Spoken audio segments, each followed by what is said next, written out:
안녕하세요. 자, 실전 모의고사 1회차 해설 강의 시작하도록 하겠습니다. 어때요? 시험 보시니까 너무 생소한 문제들, 제가 늘 얘기했었죠. 전혀 보지도 못한 문제들이 나온다고. 저도 뭐 그런 거에 맞춰서 여러분들이 좀 생소하게 느껴질 수 있는 문제들을 몇 문제 넣었었는데요. 그런 문제들은 사실 설명은 하겠지만 당락에 크게 영향을 미치지 않습니다. 나만 모르는 거 아니니까요. 당황하지 말고 아는 문제 틀리지 않는 게 더 중요하다고 제가 누차 강조했었습니다. 자, 우리 1번 문제부터 한번 풀어보고 설명하도록 할게요. 교육, 지식, 재산, 성격 등 개인의 환경에 따라 불확실성의 크기를 달리하는 위험. 이거 뭐예요? 강조했었죠. 주관적 위험에 관한 설명이에요. 근데 보기에 어디에도 주관적 위험을 찾지 못하시는 분들이 혹 있으실 수도 있을 것 같아요. 영어도 같이 좀 공부하시라고 외워두시고 눈으로 좀 익혀두시라고 일부러 영문으로 넣어놨고요. 객관적 위험, 그 다음에 순수 위험, 특이적 위험이 아니에요. 그죠? 이거는 주관적 위험에 관한 설명입니다. 개인의 환경에 따라 달리 할 수 있어요. 그러니까 누구나 동일한 위험이라고 판단돼도 객관적으로는 동일한 위험이라고 보여져도 주관적으로 느끼는 감정이나 주관적인 놓여있는 그 환경에 따라 위험의 크기는 달라질 수 있어요. 주관적 위험에 관한 내용이고요. 객관적 위험에 대한 내용, 상대되는 내용이니까 잘 비교해서 학습해 놓으십시오. 이런 문제 틀리면 안 되죠. 그죠? 자, 다음 중 위험에 관한 설명으로 옳지 않은 것은 자동차 사고는 순수 위험이다. 순수 위험 맞아요. 그죠? 경기 변동이나 천재지변은 근원적인 위험이다. 근원적인 위험은 뭐예요? 누구에게나 일반적으로 미쳐지는 위험들을 말해요. 그럼 반대로 특정인에게 위험되는 건 뭐라 그래요? 특정 위험이라고 해요. 그 다음에 시장 변동, 기술의 변화, 규칙성 없이 발생하는 위험을 정태적 위험이란다. 정태적 위험 아니죠. 그죠? 무슨 위험이에요? 동태적 위험이라고 그러죠. 정태적 위험은 변화가 거의 없는 거예요. 그죠? 이것도 비교되는 개념이니까 잘 이해해 놓으시고, 특이적 위험은 손실과 이익의 가능성이 모두 존재한다. 맞습니다. 정답은 3번이죠. 이런 문제 틀리면 안 됩니다. 자, 리스크 관련된, 위험과 관련된 문제들 꼭 한 문제, 두 문제 출제될 거예요. 꼭 놓치면 안 돼요. 자, 이게 여러분들 많이 당황했을 거예요. 도미노 이론, 우리 일반적으로 도미노 이론, 그 다음에 손실통제 이론, 이게 어디서 나왔던 거예요? 위험관리기법을 선택하는 과정에서 손실통제와 관련된 내용들이었어요. 그래서 손실통제와 관련된 내용에서 도미노 이론은 뭘 강조한 거였어요? 인간의 해자드, 그죠? 인간의 결함, 그 다음에 이런 걸로 인해서 도덕적 결함이든 뭐 환경적 결함이든 인간의 해자드 측면을 강조한 거고, 손실 통제 이론 중에 우리 에너지 방출 이론은 뭐였어요? 뭐가 계속 쌓여서, 뭐가 계속 누적적으로 쌓여져서 그게 빵 하고 터지는 거라 그랬잖아요. 자, 근데 그 하이니치가 도미노 이론을 주장했는데, 거기서 대형 사고, 작은 사고, 사소한 징후 발생 비율 중 사소한 징후에 해당하는 비율은 여러분들이 뭐 해설지를 다 갖고 계실 거니까 지금 다 해설지 기준을 보고 좀 참고하시고, 이런 표 기준으로 1대 29대 300 이렇게 한 번의 대형 사고, 29번의 작은 사고, 그 다음에 300번의 사소한 징후라는 건 뭐예요? 짜잘한 사고들을 말하는 거예요. 이런 확률과 비율로 나타나더라 라고 주장한 거예요. 하이니치가. 혹시 모르니까 이것도 좀 체크해 놓으시고. 그럼 정답이 뭐가 되나요? 사소한 징후는 300에 해당하는 거. 이런 거 틀려도 된다는 얘기예요. 이런 거 틀려도 되는데 일단 혹시 나오면 잘 체크를 해 놓으십시오. 자, 리스크, 페릴, 해자드, 로스의 연관성에서 기억, 니은을 바르게 연결한 것은 인화성 물질 근처에서 흡연으로 되어 있는 흡연 후 부주의로 인화성 물질의 담뱃불이 번져 주택에 화재가 발생하고 주택이 전소됨. 자, 전소됐다는 건 일단 로스가 발생했는데 화재로 발생했어요. 그 화재는 뭐예요? 화재는 페릴이 되겠죠. 보험 사고를 일으킨 화재로 인해서 로스, 이거 교재에 그대로 있는 문제잖아요. 그죠? 그리고 인화성 물질은 뭐예요? 인화성 물질 자체가, 모랄 해자드 아니죠. 그죠? 피지컬 해자드가 되겠죠. 정답은 2번. 이런 문제도 틀리면 안 됩니다. 자, 이것도 여러분들이 당황했을 문제 중 하나. 뭐 전혀 보지도 않았고, 교재에도 없고요. 그죠? 내용도 없어요. 근데 그냥 전반적인 경영관리, 리스크관리의 개념을 이해하고 문제를 풀면 조금 맞출 수 있는 부분이 있을 수도 있었을 거예요. 어쨌건 처음 보는 문제였다. 이런 문제도 너무 그하지 마시고 해설의 이런 ERM에 대해서 이거 종합적 경영관리, 또 전사적 위험관리 이렇게 표현하는데 리스크 관리론에서 나오는 거예요. 이런 거 너무 막 깊이 보지 마시고 이런 게 있구나. 내용을 읽어보면 내용이 뭔지는 알 거라고요. 자, 전사적 위험관리에 관한 설명으로, 그러니까 종합적 위험관리라고도 표현하고요, 그죠? 관한 설명으로 옳은 것은, 자, ERM은 내부 환경, 목표, 인식, 평가, 대응, 통제활동, 모니터링으로 구분된다. 자, 근데 여기서 한번 잘 봐요. 여러분들이 위험관리의 목표 우리 공부했죠. 위험관리의 목표 뭐였어요? 사전적인 목표가 있고 사후적인 목표가 있었어요. 그리고 위험관리를 일단 하는 과정이 첫 번째는 뭐였어요? 인식하는 거였죠. 그죠? 그리고 그 인식한 걸 뭐 해야 됐어요? 평가해가지고 우리 PML이든 MPL이든 우리 배웠었잖아요. 그리고 그걸 어떻게 해? 대응이라는 거는 돌려 말하면 어떻게 관리할까? 어떻게 반응할까잖아요. 그죠? 어떻게 관리할까? 반응할까에 대한 내용들, 어떤 반응들이 있다, 어떤 관리 방법들이 있다라는 걸 말하는 거고요. 그죠? 통제 활동은 뭐 하는 거예요? 그래서 어떻게 활동하겠냐 이거예요. 관리를 어떻게 할 거냐. 선택하는 거예요. 그죠? 모니터링은 뭐예요? 그리고 나서 어떤 게 위험관리가 잘 됐나 틀렸냐. 사실 이거 다 우리 공부한 내용들이에요. 그냥 말이 조금 바뀐 것 뿐이에요. 그죠? 자, 회피, 수용, 대응은 ERM 요소 중 목표에 해당한다. 일단 회피, 수용, 대응 등은 ERM의 요소 중 목표에 해당한다. 목표는 뭐였어요? 우리 이거 몰랐어도 우리 한번 상식적으로 생각할 수 있었던 거죠. 목표는 뭐예요? 앞으로 어떻게 할 것이다. 사전적으로 뭘 관리할 건지 어떻게 할 건지 사후적으로 영업성 유지할 건지에 대한 문제인데 우리 여러분들이 공부했던 위험관리 기법 중에 회피 이런 거 기억나죠? 수용은 뭐예요? 내가 갖고 있는 거 그죠?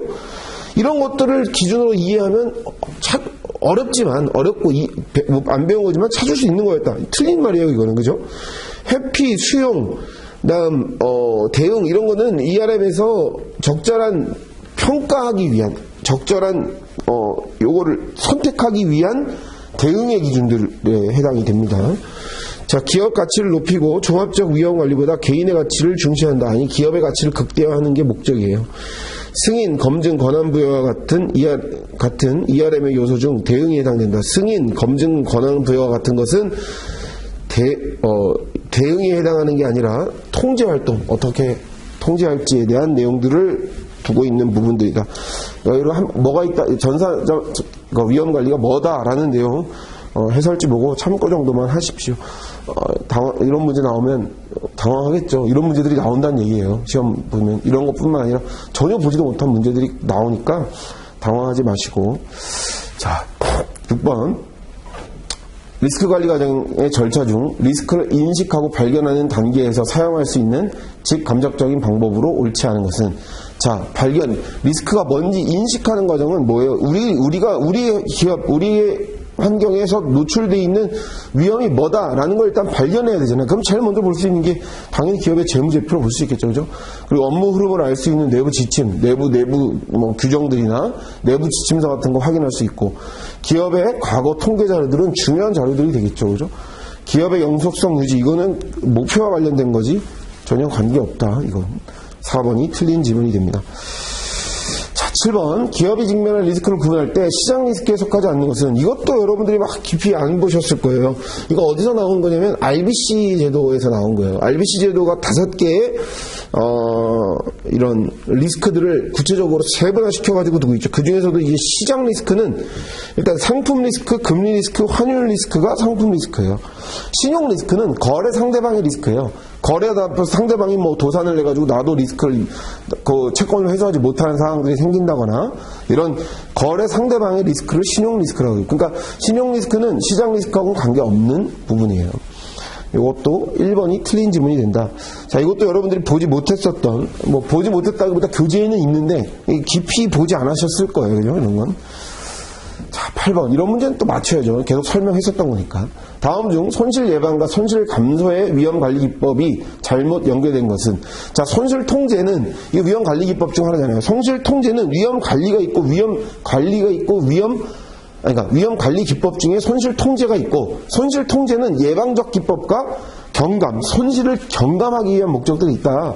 자, 음주 단속 예고제는 손실 예방하는 거죠. 당연한 거예요. 왜 사고 나야 걸 음주운전을 단속한다고 상대적으로 음주운전 많이 안 하거든요.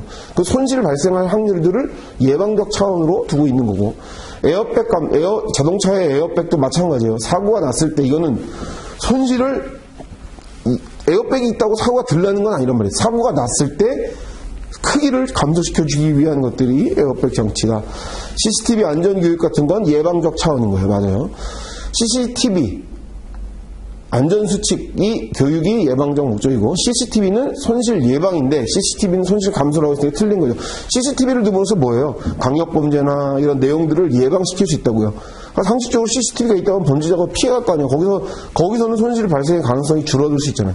발생하지 않을 수 있잖아요. 손실이 예방적 차원인 거지 감소시키는 건 아니다. 예방적 차원이다. CCTV가 있다고 난 손해가 줄어들진 않는단 말이죠. 그죠? CCTV가 있는 곳에서 차는 부딪히면 덜 사고 나요? 그런 건 아니라고.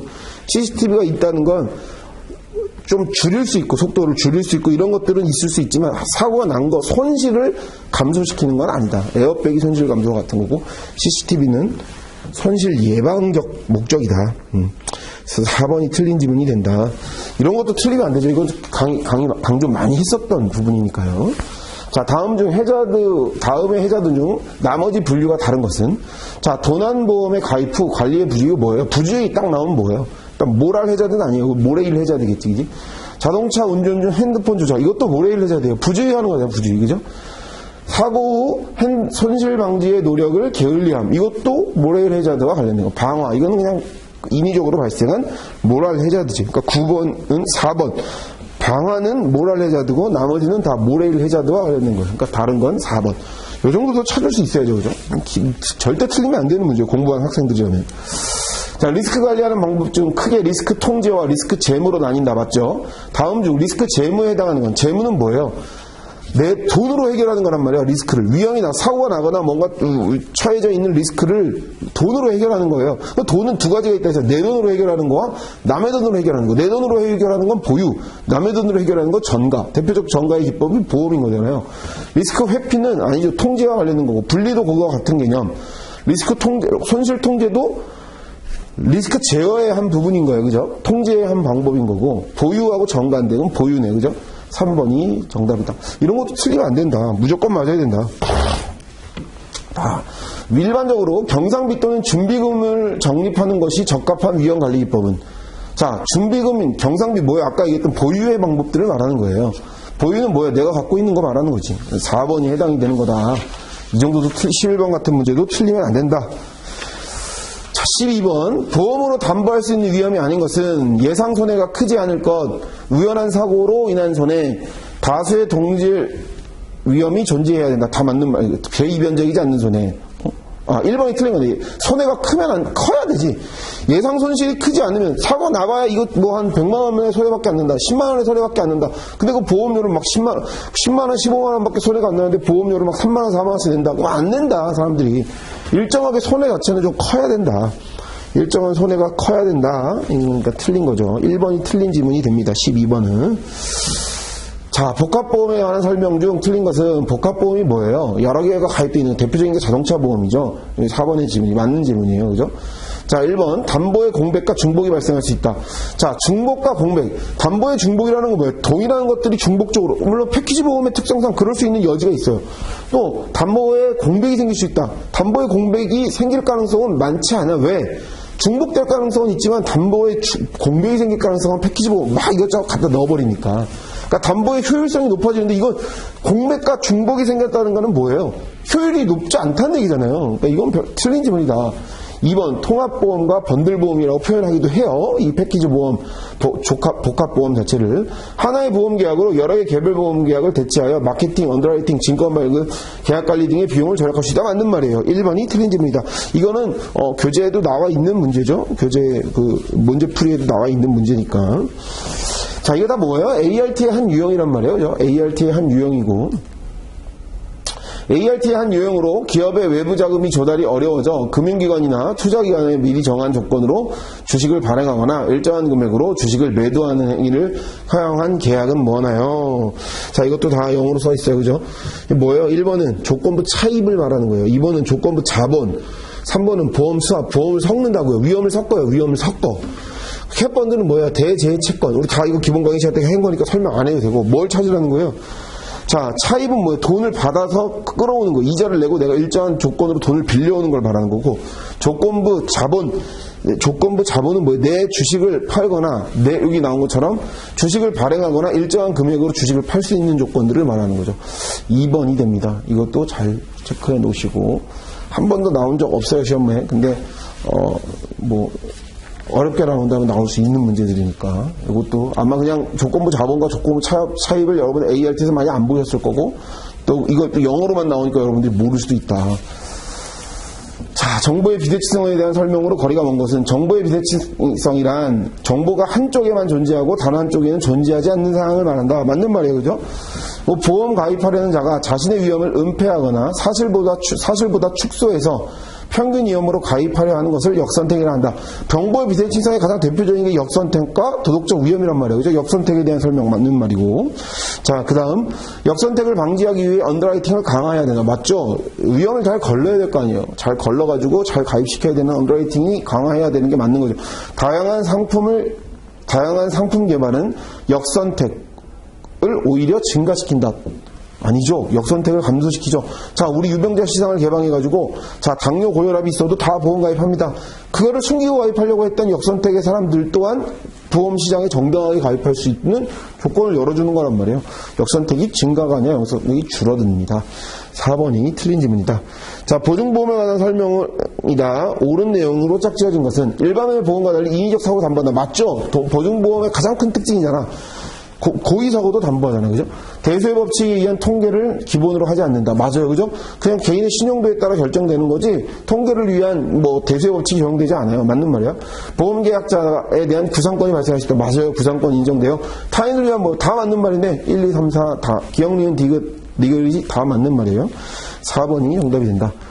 자, 이것도 여러분들 나오면 당황했을 문제죠. 근데 이게 계리사 같은 문제예요. 사실 리스크가 프리미엄을 구하라는 건 우리 산사실간에는 굉장히 어려운 문제인데, 또 혹시 이제 교재에도 실어져 있는 내용들이고, 혹시 여러분들이 또 작년에 기대효용 이런 거 관련돼서 문제가 나왔기 때문에 좀 이해하고 있으면 좋을 것 같아요. 자, 갑은 A라는 리스크에 직면했다. A라는 리스크가 뭔지는 모르지만 일단 A라는 리스크에 직면했대요. A라는 리스크에 직면해서 현재 자산 가치가 9만 원인데 A 리스크가 발생하면 손실액은 8만 원이 되는 거예요. 손실액이 8만 원이라는 건 남는 거 얼마라는 얘기예요? 만 원이 되겠지, 마치. 그러니까 9만 원이 되거나 손실이 8만 원이 발생해가지고 만 원이 되거나, 무슨 말인지 이해가요? 자, 그럼 이렇게 정리하면 돼요. 이걸 어떻게 먼저 기대소득이라는 걸 먼저 구해야 되는데, 기대소득은 그냥 기대효용을 여기 기대효용 어디서 U는 루트 W를 적용하라고 문제 속에서 주어졌잖아요. 그냥 U는 루트 W 말고 그냥 기대소득, 확률에 기반한 기대소득을 보여줘. 기대소득으로 보면 재산가치가 9만 원이 될 확률은 몇 프로예요? 사고가 발생할 확률이 20%라며요. 그럼 사고가 발생할 확률이 20%라는 건 사고가 발생하지 않을 확률도 있잖아요. 그쵸? 사고가 발생하지 않을 확률이 얼마인 거예요, 그러면? 자, 그 9만 원일 확률이 0.8인 거예요. 그쵸? 그럼 요거 구하면 72,000원일 거예요. 이해했죠, 여기까지? 자, 그럼 또 사고가 날 확률은 얼마예요? 사고가 나면 8만 원의 손해가 난다니까, 그럼 나한테 남는 자산의 가치가 얼마가 남는 거예요? 만 원이 남잖아, 8만 원의 사고가 나니까. 만 원이 될 확률은 0.2예요. 그럼 이거 얼마야? 2,000. 자, 그래서 이거 두 개 더하면 기대소득은 74,000원이다. 이게 기대소득이에요, 기대소득. 근데 기대효용은 그렇게 구하는 게 아니라 루트를 적용시켜야 되는데, 어디서 루트를 적용시키냐면 여기서부터 루트를 적용시켜서 풀어가는 거예요. 자, 그럼 어떻게 하냐면 여기 루트를 적용시키면, 자, 9만이니까 300이죠. 300에 0.8. 그러면 240. 여기는 만에다가 루트를 적용시키는 거예요. 그럼 100. 100에 0.2는 몇 퍼? 20이죠? 그럼 20. 그럼 240, 20 더하면 260이에요. 자, 여기서 이걸 제곱시키는 거야. 그럼 이게 얼마가 나왔냐면 67,600원이 나와요. 그러면 리스크 프리미엄을 어떻게 구하는 거냐면 리스크 프리미엄은 이 74,000원에서 요 67,600원을 빼주는 거예요. 그러면 얼마가 되냐면 6,400원이 나오는데 뭐 우리 풀이 과정도 다 제가 넣어놨으니까 모범 답안에 요거 보시면 6,400원까지 뭐 할 수 있냐면 우리 공부했었던 확실성 등가 기억나죠? 자, 이렇게 했을 때 여기하고 여기 같아지는 요 지점 요게 74,000원이고요. 이게 67,600원이에요. 그럼 얼마까지? 이만큼까지 미룰 수 있다는 거예요. 얼마? 리스크 프리미엄은 6,400원까지 위험 관리자들, 위험 회피자들에게 쭉 보험료를 더 넣어도 이 사람들 보험 가입한다. 이 내용이거든요. 이거 잘 한번 읽어보시고 문제 한 번씩 풀어보시고 계산이 어려운 건 아니거든요. 꼭 한번 체크만 해놓으십시오. 어렵게 나온다면 나올 수도 있으니까. 자, 정답 1번이에요. 자, 보험료율 산정 방법에 관한 설명으로 틀린 것은 등급료율과 개별료율 방식으로 나뉜다. 맞는 말이에요, 그죠? 손실률 방식, 순보험료 방식과 손실률 방식은 순보험료 방식과 달리 기존의 보험료율을 상향 또는 하향하는 거예요. 맞는 거예요, 이 말도. 자, 그 다음 판단료율은 과거 손실 경험을 반영하여 장래 보험료율을 결정하는 방식이다. 틀린 말이죠. 그죠? 판단료율은 그거 아니에요. 그죠? 그냥 직관적으로 언더라이터가 결정한단 말이에요. 지금 이 설명은 뭐예요? 개별료율에 관한 설명이에요. 이것도 틀린 지문이 된다. 정답은 3번이다. 자, 그 다음 19번. 보험료율의 산정 원칙 중 성격이 다른 것은 보험료율의 산정 원칙 중 성격이 다른 것은 자, 성격이 다르다는 건 두 가지의 기준이 있어요. 요율을 산정할 때 감독상의 규제는 뭐예요? 충분성, 비과도성, 비차별성. 보험 경영상의 원칙은 단순성, 안전성, 신축성, 손실 통제를 유도해야 할 것 이렇게 돼 있는데 여기서 다른 건 뭐예요? 신축성은 보험 경영상의 목적이에요. 그죠? 충분성, 비과도성, 비차별성은 감독 규제상의 목적이에요. 원칙이에요. 산정 원칙이에요. 3번이 틀린 지문이 된다. 자, 이것도 기출됐던 문제고 업법에도 여기 나온 문제들이니까 이런 거 틀리면 안 되죠. 그죠? 자, 다음 중 책임보험에서 피해자의 직접 청구권에 대한 설명으로 옳은 것은이에요. 자, 계약법적인 문제들 굉장히 많이 나온다고 그랬잖아요. 그죠? 보험자가 피보험자로부터 직접 청구를 받을 때는 피보험자에게 통지 없이 지급한다. 틀린 말이에요. 통지해야 돼. 그죠? 보험자는 피보험자가 사고에 관하여 가진 항변으로서 피해자에게 대항할 수 없다가 아니라 있다. 대법원은 직접 청구권의 법적 성질을 피해자가 보험자에게 가지는 보험금 청구권으로 본다. 아, 이거 말도 안 되는 얘기죠. 피해자가 보험자에게 가지는 손해배상 청구권으로 봐야죠. 그죠? 말 자체가 틀린 말이에요. 그죠? 피보험자의 보험금 청구권과 피해자의 직접 청구권이 경합하는 경우 피해자의 직접 청구권이 우선한다. 맞는 말이에요. 그죠? 4번이 맞는 지문이 되겠네요. 20번도. 이런 것도 틀리면 안 되는 문제죠. 그죠? 자, 21번. 보험시장의 수요를 증가시키는 요인으로 가장 거리가 먼 것은 자, 보험시장에 수요가 증가시키려면 당연히 뭔가 가입시키고자 하는 이 욕구들을 충족시켜야 된다 그랬잖아요. 보험상품은. 그냥 생겨나는 욕구가 아니잖아요. 심어줘야 된다고. 불안감을 심어줘야 되고 뭔가 필요성을 인식시켜줘야 되잖아요. 자, 소득이 증가하니까 먹고 사는 것도 힘들어 죽겠는데 보험 가입하겠냐고요. 안 하죠. 그죠? 소득 증가는 당연히 보험 수요를 증가시키죠. 자, 예기치 못한 각종 위험의 증가, 이것도 맞는 질문이에요. 그죠? 위험이 증가되는 것들은 곧 뭐가 파생되는 거예요? 불안감들이 파생된다고, 그로 인해. 당연히 증가되겠죠. 인구가 증가해야죠, 당연히. 위험 보편의 원칙은 관계없어요, 이거는. 자, 회사 지침에 의하여 평균 위험보다 불량한 위험군의 청약이 늘어난 경우, 언더라이팅 부서에서 할 수 있는 대처 방안으로 가장 거리가 먼 것은 손해사정 인력을 줄인다. 이건 관계없는 거예요. 그죠? 재보험을 적극 활용한다. 맞죠? 불안전담보를 통해 리스크를 줄인다. 맞죠? 보험 가입 금액의 한도를 제한한다. 자, 1번을 제외하고 다 맞는 지문입니다. 자, 해설도 나와 있으니까 잘 체크하시고 이것도 틀리면 안 되는 문제 이런 거죠. 1번. 자, 보험회사의 수익구조에 관한 설명으로 틀린 것은 보험회사의 수익구조는 크게 생명보험사를 기준으로 어떻게 되어 있다고 생각했어요? 4차손. 보험 계약 거래 수익이 있고요. 그죠? 투자 수익 2차손이 있을 수 있고 비용적인 부분들에 대한 내용들이 있을 수 있다. 4차손이란 보험 요율을 산정할 때 예상 손실률과 실제 손실률의 차이에 따른 손익을 말한다. 맞는 말. B차선은 손해보험과 생명보험에서 그 중요성이 더 높다. 이건 관계없어요. B차선은 뭐예요? 비용에 관한 건데 손해보험에 대한 비용과 생명보험에 대한 비용은 크게 차이가 있는 건 아니다. 2번이 틀린 질문이다. 2차선은 보험회사의 투자 사업에 관한 통해 발생한 수익의 결과를 말한다. 맞는 말. 4차선은 언더라이팅과 계리부서의 역할이 매우 중요하다. 맞는 말. 자, 2번이 틀린 질문이 된다. 자, A보험회사는 5만 대의 차량이 보험에 가입했다. 지난 1년간 기발생 손해가 3,500만 원의 손해가 발생했다. 총 보험료를 차지하는 총 보험료에서 부가보험료가 차지하는 비율은 30%일 때 순보험료 방식에 의한 총 보험료를 구하라. 이거 어렵지 않아요, 그죠? 자, 일단 순보험료 지급된 총 손해액을 기준으로 산정을 해야 돼요. 손해액이 발생된 건 어떻게 돼요? 우리가 가입된 기준대로 얼마? 보험 가입된 건 5만 대가 가입했는데 5만 대가 가입했는데 지급된 보험금은 얼마예요? 3,500. 순보험료 기준으로 이걸 일단 순보험료를 구하면 없어지잖아. 이거 하나 빼고 700원이지 700원? 700원 5만 대에서 3,500원 그쵸? 700원. 그 다음에 어떻게 하는 거예요? 여기서 1-0.3 총보험료를 구하는 방식이잖아요. 이게 뭐예요? 1- 사업비율. 이게 뭐예요? 부가보험료를 말하는 거죠. 부가보험료. 그럼 이거 얼마예요? 0.7이잖아요. 그죠? 1,000원이 되네. 1,000원. 구할 수 있죠? 이 정도. 2번. 이런 거 어렵지 않으니까. 틀리면 안 돼요. 이거 절대. 계산 문제 어려워하시는 분도 계시는데 산수잖아. 산수. 자, 2번이 답이다. 자, 언더라이팅에 관한 설명으로 가정이 아니라 가장 거리가 먼 것은 언더라이팅과 재보험은 밀접한 관련이 있다. 맞는 말이에요. 그죠? 요율의 적정성은 언더라이팅에 아무런 영향을 미치지 않는다.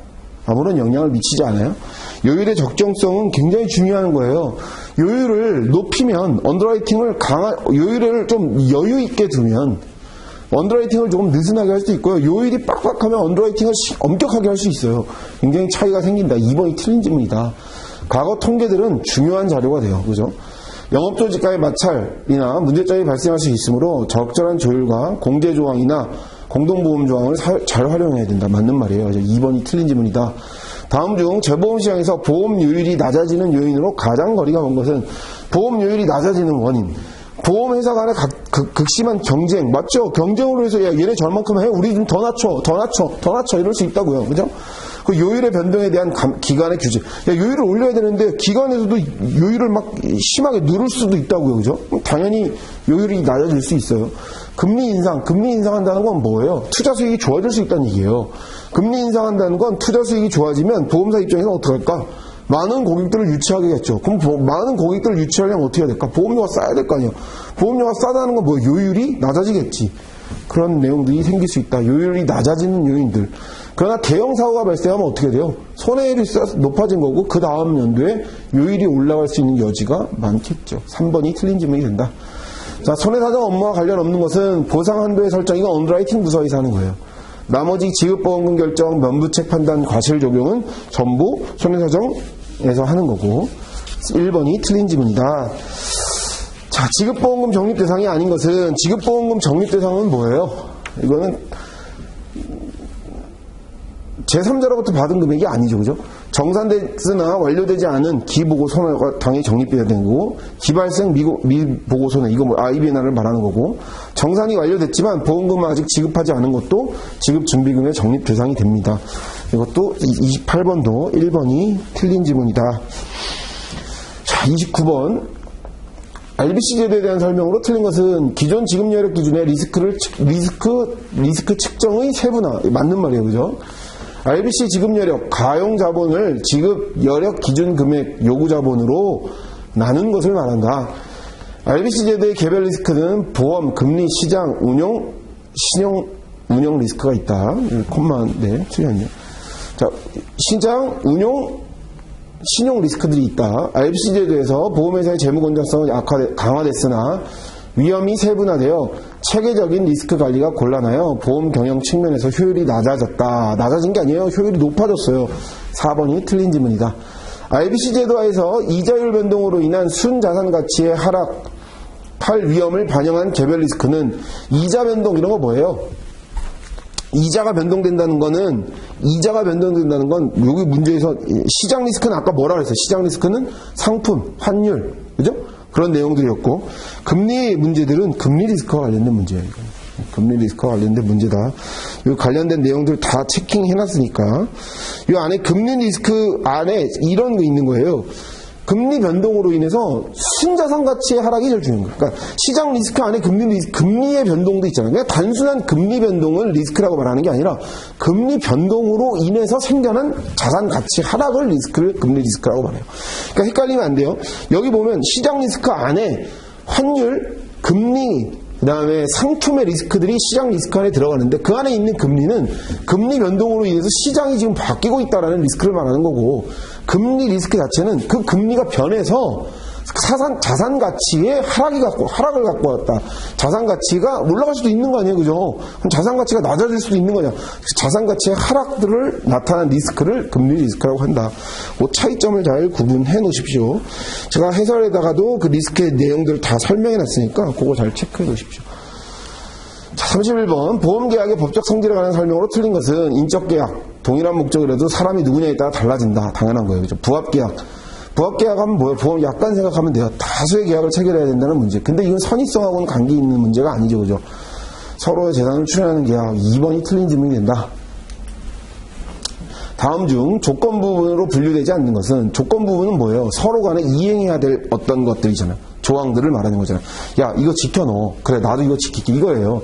손해 방지 조항 맞는 거예요. 소송 협조, 서로 협조해야 된다는 내용이죠, 그죠? 공동보험 조항하고는 관계 없는 거예요. 증빙서류 제출, 당연히 서류를 제출하고 서로 협조해야 되는 문제들이 있는 거죠. 3번이 틀린 질문이다. 보험계약의 성립을 위해 계약 당사자 간에 대가를 지불하는 것을 의미하는 영미법상의 개념은 약인에 관한 설명이죠. 서로 간의 약속을 말한다. 약인에 관한 설명. 자, 손해보험에서 피보험이익에 관한 설명으로 틀린 것은, 피보험이익의 원칙이 당연한 건, 피보험이익은 보험계약의 목적이로, 그러니까 보험으로 요 목적물에 의해서 손해가 생길 수 있는 사람, 너 그런 애들만 가입해라. 이게 피보험이익이잖아요, 그죠? 상법은 피보험이익을 보험계약의 목적이라 표현한다. 맞아요. 피보험이익의 요건은 경제성, 적법성, 선의성 아니죠. 적법성, 확정 가능성이에요. 확정 가능성. 이 틀린 거예요. 이 선의성 틀린 지문이고, 보험계약의 개별화 기능을 하죠. 그 다음 피보험이익은 법정 최고 한도 얘기예요. 만든 지문. 자, 2번이 34번은 틀린 지문이 된다. 자, 35번. 이것도 뭐 계산 구하는 거 어렵지 않아요? 자, 요거 자, 직접 공제를 먼저 해야 돼요. 직접 공제 10만원을 먼저 하면 얘는 30이 아니라 이게 20, 10을 빼니까 20 곱하기 확률 0.3 얼마예요? 6. 10 빼요. 그럼 얼마? 10에 0.5. 그럼 얼마? 5. 나머지는 10. 공제하면 뭐 없잖아. 제로. 음수니까. 그럼 11에 11. 여기가 이게 순보험료인데 부가보험료는 순보험료의 20%래. 그럼 여기 20%는 얼마예요? 2.2. 그럼 총 영업보험료는 13.2. 4번이 되겠네요. 어렵지 않죠? 이 정도 계산 문제는 풀고. 자, 거기서 만약 이렇게 주어지지 않고 총 보험료에서 부가보험료가 차지하는 비율은 얼마다? 0.3이다. 30%다. 그러면은 1-0.3 해야 되는데, 이거 문제가 뭐예요? 순보험료의 20%가 부가보험료라 있으니까 순보험료 기준으로 20을 정하는 거예요. 20%를 하면 되는 거예요. 차이가 있을 수 있다. 잘 체크해 놓으셔라. 자, 다음 공동보험 조항에 대한 설명으로 틀린 것은, 공동보험 조항은 요율의 형평성을 유지하는 것이 가장 큰 목적이다. 맞는 말. 물가 인상으로 인한 문제점이 발생할 수 있다. 맞는 말. 소액 손해의 경우 조사 면제 조항 등이 사용된다. 맞는 말. 자기부담금으로 인한 피보험자의 손실 통제 기능과는 관계없다. 관계 있죠. 손실 통제를 한다고. 왜? 내 돈도 내야 되니까 일정 부분. 내게 자기부담금도 생겨난단 말이에요. 그러니까 당연히 손실 통제의 역할도 한다. 4번이 틀린 지문이 된다. 자, 이건 작년 기출문제인데 어렵지 않아요. 초과 손해액 기준들로 보유의 A 회사가 발생했을 때 A의 재보험 회사의 회수 금액, 다음 중 가입이 강제되는 보험이 아닌 것은, 이게 삭제해야 돼. 요거 문제가 좀 수정 좀 하고. 자, 여기서부터 보면 돼요. 자, 20라인의 초과액 재보험 특약을 운영하고 있는 출제보험사 A가 보험 가입 금액 $5,000인 물건을 인수하였다. 손실 규모가 $3,000일 때 보험사고가 발생하였다. A사의 재보험 회수 금액은 얼마인가? 반. 동물권의 A사의 보유 금액은 $500였다. 잠깐만, 어떻게 되는 거야? $500는 재보험사가 보유하고, 원보험자가. 자, 재보험자에게 넘기는데, 재보험자한테 얼마 넘기는 거예요? 5,000 인수했으니까 4,500 재보험자에게 넘기는 거예요. 그러면 어떻게 되는 거냐면, 4,500 넘기는데 얘네가 보유하고 있고, 이건 재보험자한테 재보험으로 넘긴 거란 말이에요. 재보험자로 넘겼을 때, 이 비율적으로 어떻게 서로 초과액 재보험 비율적으로 계산해야 되는데, 총 가입 금액이 얼마예요? 5,000이잖아. 그리고 얘는 총 가입 금액이 5,000에서 재보험자가 4,500 부담, 5,000에서 500을 부담하는 거예요. 그럼 비율, 이거는 강제되지 않는 보험이니까. 자, 이렇게 계산을 하면, 원보험자는 5,000분의 요 500을 담보하고, 5,000분의 4,500. 여기에 손해액이 얼마예요? 3,000. 곱하기 손해액 3,000.